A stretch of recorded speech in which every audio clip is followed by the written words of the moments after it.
Hi friends, welcome to CP Vlogs. വീണ്ടും ഒരു CSE related ആയിട്ടുള്ള ഒരു ട്രെയിനിങ് വീഡിയോയുമായിട്ടാണ് വന്നിട്ടുള്ളത്. CSE നടത്തുന്ന വ്യക്തികൾക്കറിയാം, പാൻ കാർഡ് അപേക്ഷിക്കുന്ന സമയത്ത്, പാൻ കാർഡിൻ്റെ ന്യൂ ആപ്ലിക്കേഷൻ ചെയ്യുന്ന സമയത്ത് കസ്റ്റമറുടെ ഫിംഗർ പ്രിൻ്റ് ഓതൻറ്റിക്കേഷൻ ചെയ്യേണ്ടതുണ്ട്. അപ്പോൾ ഫിംഗർ പ്രിൻ്റ് ഓതൻറ്റിക്കേഷൻ ചെയ്യുന്ന സമയത്ത് ഫിംഗർ പ്രിൻ്റ് ഡിവൈസ് ഡിറ്റക്റ്റ് ചെയ്യാതെ പോർട്ട് 11,000-ൻ്റെ എറർ കാണിക്കാറുണ്ട്. അപ്പോൾ ആ ഒരു എറർ എങ്ങനെയാണ് ക്ലിയർ ചെയ്യുക എന്നാണ് ഇന്നത്തെ വീഡിയോ നമ്മൾ നോക്കാൻ പോകുന്നത്. ഇതിനായി ആദ്യമേ നമ്മൾ ചെയ്യേണ്ടത്, ഈ ബ്രൗസറിൽ കാണുന്ന വെബ് ലിങ്ക് കോപ്പി ചെയ്ത് ഫയർഫോക്സ് ബ്രൗസറിൻ്റെ ഒരു പുതിയ ടാബ് ഓപ്പൺ ചെയ്ത് അതിനകത്ത് പേസ്റ്റ് ചെയ്യുക. അതിന് ശേഷം എൻ്റർ ക്ലിക്ക് ചെയ്യുക. എൻ്റർ ക്ലിക്ക് ചെയ്യുന്ന സമയത്ത് നമുക്ക് രണ്ട് ഓപ്ഷൻസ് കാണിക്കും. ഒന്ന് ഗോ ബാക്ക് റെക്കമെൻഡഡ്, അതിൻ്റെ അടുത്തത് അഡ്വാൻസ്ഡ് എന്ന്. അപ്പോൾ ഈ അഡ്വാൻസ്ഡിൽ ക്ലിക്ക് ചെയ്യുക. ക്ലിക്ക് ചെയ്ത് കഴിഞ്ഞാൽ നമ്മൾ സ്ക്രോൾ ചെയ്ത് താഴത്തേക്ക് പോയി കഴിഞ്ഞാൽ ആക്സെപ്റ്റ് റിസ്ക് എന്ന് പറയുന്ന ആ ഒരു സംഭവം ക്ലിക്ക് ചെയ്യണം.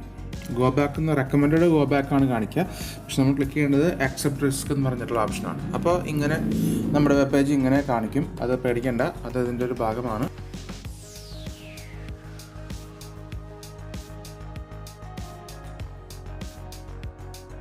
അടുത്തതായി നമ്മൾ ഈ വെബ് അഡ്രസ്സ് തന്നെ സെറ്റിങ്സിൽ പോയിട്ട് എക്സെപ്ഷനിൽ ആഡ് ചെയ്ത് കൊടുക്കേണ്ടതായിട്ടുണ്ട്.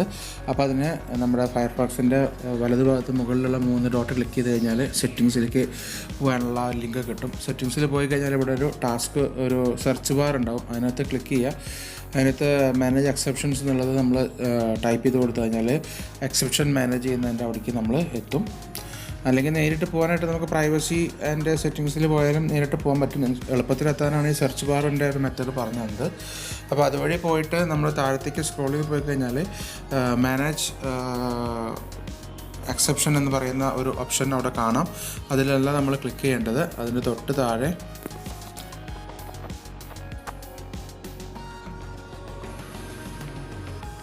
തൊട്ട് താഴെ നമ്മൾ കാണുന്ന മാനേജ് എക്സെപ്ഷൻ എന്ന് പറയുന്നതിനകത്ത് ക്ലിക്ക് ചെയ്യുക. അപ്പോൾ അതിനകത്ത് നമ്മൾ നമ്മുടെ ഈ വെബ് അഡ്രസ്സ് പേസ്റ്റ് ചെയ്ത് കൊടുക്കുക. പേസ്റ്റ് ചെയ്തതിന് ശേഷം നമ്മൾ സേവ് ആഡ് കൊടുക്കുക. ആഡ് ചെയ്തതിന് ശേഷം നമ്മൾ സേവ് ചേഞ്ചസ് എന്നുള്ളത് ബട്ടൺ, താഴെ കാണുന്ന സേവ് ചേഞ്ചസ് എന്ന ബട്ടൺ ക്ലിക്ക് ചെയ്യുക. അങ്ങനെ മാനേജ് എക്സെപ്ഷനിൽ പോയിട്ട് കുക്കീസ് ആൻഡ് സൈറ്റ് ഡാറ്റയിൽ പോയിട്ടാണ് ചെയ്യേണ്ടത്. നമുക്ക് സെർച്ച് ബാറിൽ പോയിട്ടും ചെക്ക് ചെയ്യാനായിട്ട് പറ്റും. അപ്പോൾ ആ രീതിയിൽ നമ്മൾ മാനേജ് എക്സെപ്ഷനിൽ ഈ ഒരു അഡ്രസ്സ് ആഡ് ചെയ്തിടുക. അത് രണ്ടും ചെയ്ത് കഴിഞ്ഞാൽ നിങ്ങൾ നിങ്ങളുടെ ഫിംഗർ പ്രിൻറ്റ് സ്കാനർ ഒന്ന് റിമൂവ് ചെയ്തിട്ട് അറ്റാച്ച് ചെയ്യുക. രണ്ടാമത് നമ്മൾ ഈ പറഞ്ഞ കാര്യങ്ങൾ ചെയ്ത് കഴിഞ്ഞാൽ പിന്നെ നിങ്ങൾക്ക് ഇങ്ങനത്തെ ഒരു എററാണ് കാണിക്കുക, വേറെ എറർ കാണിക്കുക. പക്ഷെ നമ്മൾ പേടിക്കേണ്ട, നിങ്ങളതെല്ലാം ക്ലോസ് ചെയ്തിട്ട് നമ്മൾ ആദ്യം തൊട്ടേ ഉള്ള പാൻ കാർഡിൻ്റെ ആ ആപ്ലിക്കേഷൻ പ്രോസസ്സ് ആദ്യം മുതൽ നമ്മുടെ CSE കണക്റ്റിൽ നിന്ന് തുടങ്ങി നോർമൽ രീതിയിൽ പാൻ കാർഡിൻ്റെ അവരുടെ UTIയുടെ സൈറ്റിലേക്ക് ഒന്ന് പോകുന്നു. അതുപോലെ VLEയുടെ ലോഗിനായിട്ട് ക്ലിക്ക് ഹിയർ ചെയ്യുന്നു. അതിനുശേഷം നമ്മൾ നമ്മുടെ ലോഗിൻ അടിച്ച് CSE കണക്റ്റിനുള്ളിലേക്ക് പോകാനായിട്ട് ചിലപ്പോൾ ചോദിക്കും. അത് എൻ്റർ ചെയ്ത് കൊടുക്കുക. യൂസർ നെയിം പാസ്വേഡ് എൻ്റർ ചെയ്ത് കൊടുക്കുക.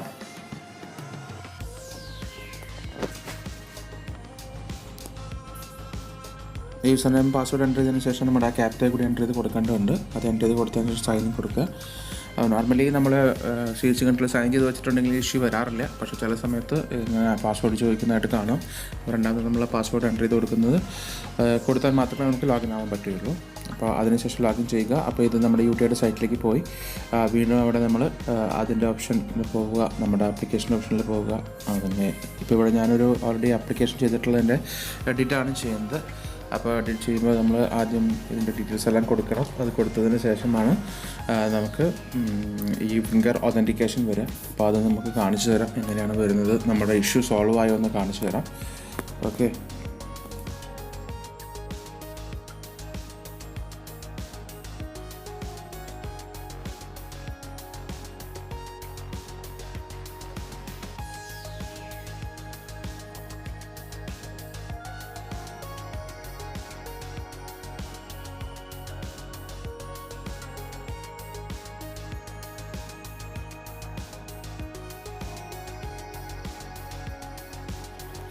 ഇപ്പോൾ ഇവിടെ ആ കൺസെൻറ്റ് ചോദിക്കും, പിന്നെ നമ്മുടെ ബയോമെട്രിക് ഒതൻറ്റിക്കേഷൻ ചെയ്യാനുള്ള കസ്റ്റമർ റെഡിയാണോ, അതിന് കൺസെൻറ്റ് ഉണ്ടോ എന്ന് ചോദിക്കും.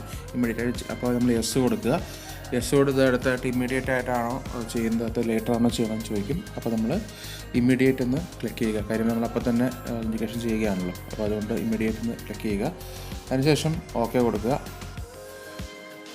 ഓക്കെ കൊടുത്തു കഴിഞ്ഞാൽ നമുക്ക് ഡയറക്റ്റായിട്ട് ഒതൻറ്റിക്കേഷനിലേക്ക് പോകുന്നതായിരിക്കും. അത് 2-3 ഇങ്ങനെ പോപ്പപ്പെല്ലാം ഓപ്പണായി വരും. അതൊന്നും പേടിക്കേണ്ട, അത് അവരുടെ സൈറ്റിൻ്റെ ഒരു പ്രത്യേകതയാണ്. സൈറ്റിൻ്റെ മെസ്സേജസ് വരുന്നതാണ്. അത് ഓക്കെ കൊടുത്ത് വിടുക.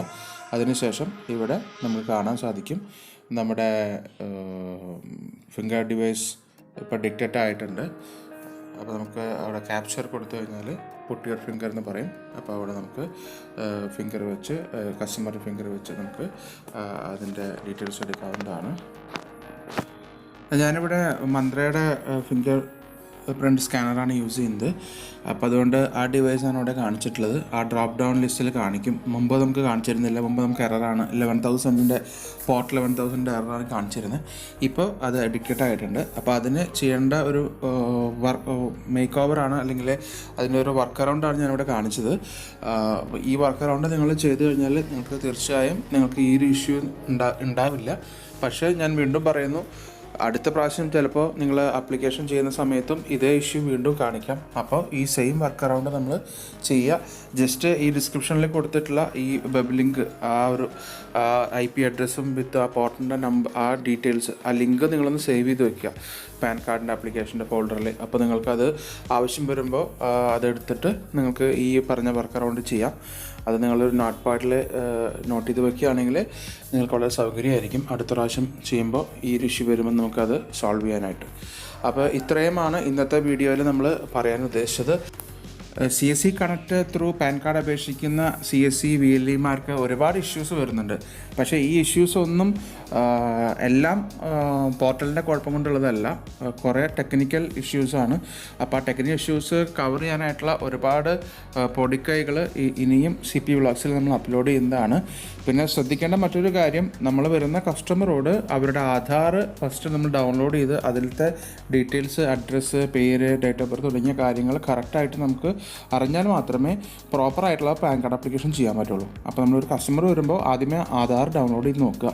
അപ്പോൾ ആധാർ ഡൗൺലോഡ് ചെയ്യണമെങ്കിൽ അവരുടെ മൊബൈൽ ആധാറുമായി ലിങ്ക് ചെയ്തിട്ടുണ്ടാവണം. അങ്ങനെ ലിങ്ക് ചെയ്യാത്ത കസ്റ്റമർ ആണെങ്കിൽ അത് അക്ഷയയിൽ പോയിട്ട് ലിങ്ക് ചെയ്യാൻ പറയുക. ലിങ്ക് ചെയ്തതിന് ശേഷം നമ്മൾ പാൻ കാർഡ് ആപ്ലിക്കേഷൻ എടുത്താൽ മതി. കാരണം അല്ലെങ്കിൽ നമ്മൾ ഈ ആപ്ലിക്കേഷൻ പകുതിയിൽ വെച്ച് നമ്മൾ കംപ്ലീറ്റ് ആവാതിരിക്കും. അപ്പോൾ എല്ലാവർക്കും മറ്റൊരു ശുഭദിനം ആശംസിക്കുന്നു. Thank you for watching. Bye bye. Take care.